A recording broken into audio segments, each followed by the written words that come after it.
नमस्कार। अक्सर हम सोचते हैं ना कि क्या एक अकेली तस्वीर किसी बहुत पुराने बहुत गहरे ग्रंथ का उसका पूरा सार बता सकती है। आज हम कुछ ऐसा ही करने वाले हैं। भगवद गीता का एक बहुत ही पावरफुल मोमेंट जो सिर्फ एक इमेज में कैद है, और हम मिलकर देखेंगे कि आखिर ये हमें सिखाता क्या है। तो ये रही वो इमेज। देखिए इसे, ये सिर्फ कोई आर्ट पीस नहीं है, नहीं, ये कुरुक्षेत्र के युद्ध के मैदान का वो लम्हा है, वो पल जहां से ज्ञान की एक पूरी नदी बहने वाली थी। तो चलिए जरा करीब से देखते हैं इसके हर हिस्से को। तो सवाल सीधा सा है कि भाई ये तस्वीर हमें क्या कहानी बता रही है। इसके रंग, इसके कैरेक्टर्स, उनके एक्सप्रेशंस, ये सब हमें किस तरफ इशारा कर रहे हैं। चलिए मिलकर इस गुत्थी को सुलझाते हैं परत दर परत। ठीक है, तो सबसे पहले बात करते हैं इस सीन के दो मेन कैरेक्टर्स की। उनकी बॉडी लैंग्वेज, उनके एक्सप्रेशंस वही उस पल का पूरा टेंशन और इम्पोर्टेंस बता देते हैं। एक तरफ है अर्जुन, अपनी समय के सबसे बड़े धनुर्धर, है ना, लेकिन इस मोमेंट में देखिए वो पूरी तरह से बिखरे हुए हैं। उनका गांडीव, उनका महान धनुष हाथ से छूट रहा है, और ये जो झुकी हुई मुद्रा है ये हार नहीं है, नहीं, ये एक बहुत गहरे इनर कॉन्फ्लिक्ट को दिखाती है, अपने ही लोगों के खिलाफ लड़ने की दुविधा। ये एक वॉरियर की नहीं बल्कि एक कंफ्यूज्ड सोल की आवाज है। और फिर उनके ठीक सामने भगवान कृष्ण, उनके सारथी, उनके गुरु।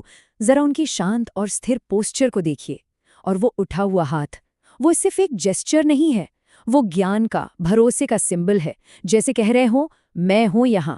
अर्जुन के कन्फ्यूजन के अंधेरे में वो एक रोशनी की तरह खड़े हैं। तो जब हम इन दोनों को एक साथ देखते हैं तो क्या दिखता है? गुरु शिष्य की एक परफेक्ट पेयरिंग। एक तरफ एक शिष्य है जिसके मन में सवाल हैं, जो जवाब ढूंढ रहा है, और दूसरी तरफ एक गुरु जो रास्ता दिखाने के लिए बिल्कुल तैयार है। और यही डायनामिक रिलेशनशिप उस गहरी फिलॉसफिकल बातचीत की फाउंडेशन रखता है जो बस अब शुरू ही होने वाली है। तो कैरेक्टर्स और उनके इमोशंस को तो हमने समझ लिया। अब जरा उन शब्दों पे गौर करते हैं जो इस इमेज पर लिखे हैं, क्योंकि यही शब्द हैं जो हमें सीधे उस ज्ञान के समंदर में ले जाएंगे जिसका ये सीन सिर्फ एक दरवाजा है। तो सबसे पहले और सबसे ऊपर क्या लिखा है? श्रीमद् भगवद गीता। अब ये सिर्फ इस किताब का नाम नहीं है, नहीं, ये इसके डिवाइन नेचर और इसकी इम्पोर्टेंस को भी बताता है। चलिए इसका मतलब समझते हैं। श्रीमद् का मतलब है सम्मान देना, अ टाइटल ऑफ रिस्पेक्ट, और भगवद गीता, इसका लिटरल मीनिंग है भगवान का गीत। तो इससे क्या पता चलता है कि ये सिर्फ कोई लेक्चर या उपदेश नहीं है, ये एक डिवाइन सॉन्ग है, एक ऐसी ध्वन जो सदियों से ह्यूमैनिटी को गाइड करती आ रही है। टाइटल के ठीक नीचे एक और इम्पॉर्टेंट क्लू है, लिखा है दूसरा अध्याय।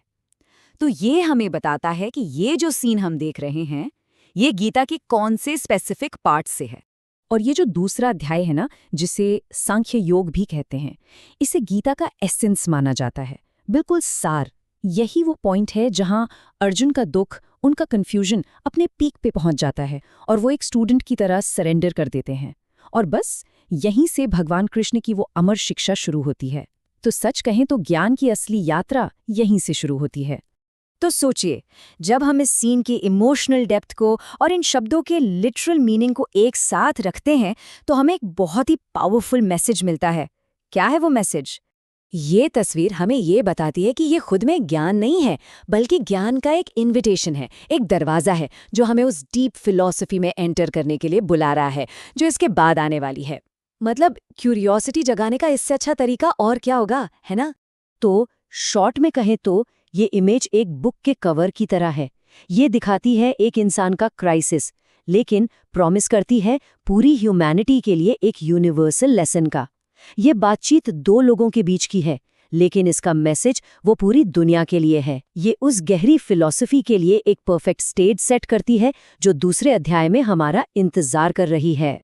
और ये सब हमें एक आखिरी और सबसे जरूरी सवाल पर लाकर खड़ा कर देता है कि आखिर जब अर्जुन ने सरेंडर किया, जब वो सुनने को तैयार हुए, तो कृष्ण ने उन्हें ऐसा क्या बताया?